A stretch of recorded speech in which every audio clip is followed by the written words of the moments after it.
Hello guys, my name is Ian and I will tell you a story. The title is Bogey-Beast.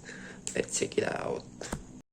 There was once a woman who was very cheerful, though she had little to make her so, for she was old and poor and lonely.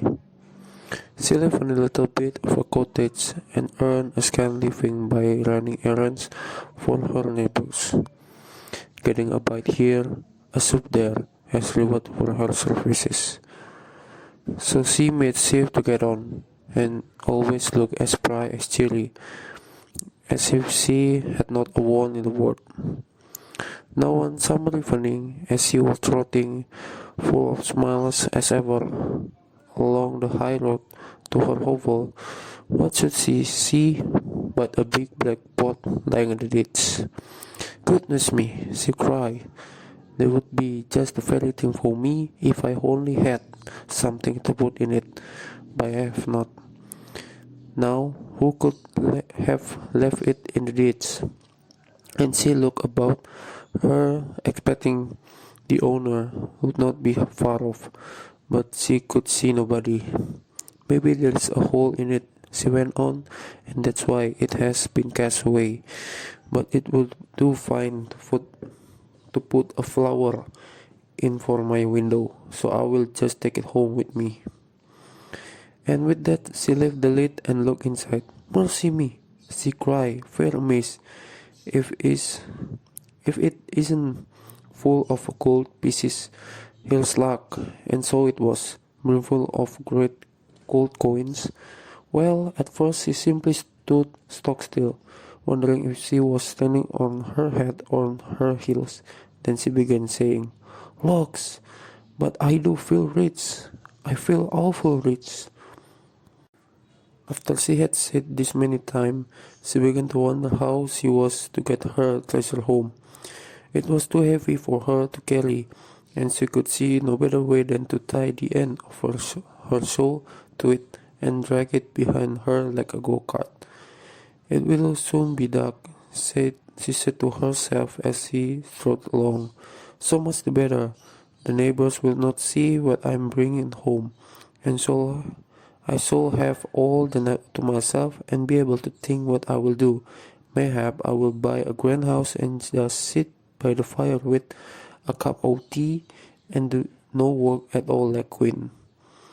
Or maybe I will bury it at the garden foot and just keep a bit in the old china teapot on the chimney pieces. Or maybe, goody, I feel that grand, I don't know myself." By this time, she was a bit tired of dragging such a heavy weight, and stopping to rest a while, turned to look at her treasure. And lo, it was not a pot of gold at all. It was nothing but a lump of silver. She stared at it and rubbed her eyes and stared at it again. "Well, I never," she said at last, "and me thinking it was a pot of gold. I must have been dreaming, but this is like silver is far less trouble, easier to mine, and not so easy stolen. Them gold pieces would have been dead, oh me, and with this great lump of silver." So she went off again, planning what she would do, and feeling as rich as rich. Until becoming a bit tired again, she stopped to rest and give a look around to see if her treasure was safe, and she saw nothing but a great lump of iron. "Well, I never," says she again, "and I mistake it for silver. I must have been dreaming. But this is luck. It's real convenient. I can get penny pieces of gold iron, and penny pieces are deal handier for me than your gold and silver. Why, I should never have slept a wink of fear for fear of being robbed. But a penny piece comes in useful, and I shall sell that iron for a lot and be real rich, rolling rich." So on she trod, full of plans as to how she would spend her penny pieces, till once more she stopped to rest and looked round to see her treasure was safe, and this time she saw nothing but a big stone. "Well, I never," she cried, full of smiles. And to think I mistook it for iron. I must have been dreaming, but here's luck indeed. And me wanting a stone terrible bed to stick open the gate, am I? But it's a change for the better. It's a fine thing to have a good luck. So, in a hurry to see how the stone would keep the gate open, she trod off down the hill till she came to her own cottage. She unlatched the gate and then turned to unfasten her soul from the stone which lay on the path behind her. Hey, it was a stone sure enough. There was plenty light to see it lying there, though invisible as a stone should. So she bent over it to fasten the soul end, when, oh my, all of a sudden it gave a jump, a squeal, and in one moment was as big as a haystack.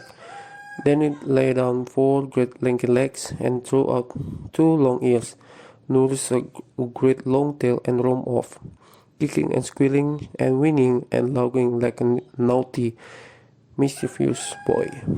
The old woman stared after it till it was fairly out of sight. Then she burst out laughing too. Well, she chuckled, I'm in luck, quite the luckiest buddy hereabouts. Fancy me singing the Bogey-Beast all to myself, and making myself so free with it too.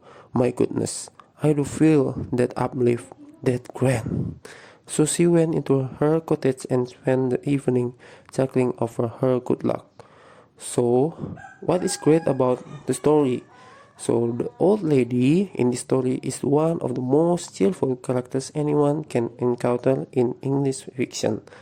Her positive disposition, or we can say her personality, tries to make every negative transformation seem like a gift. She helps us look at luck as matter of perspective rather than events.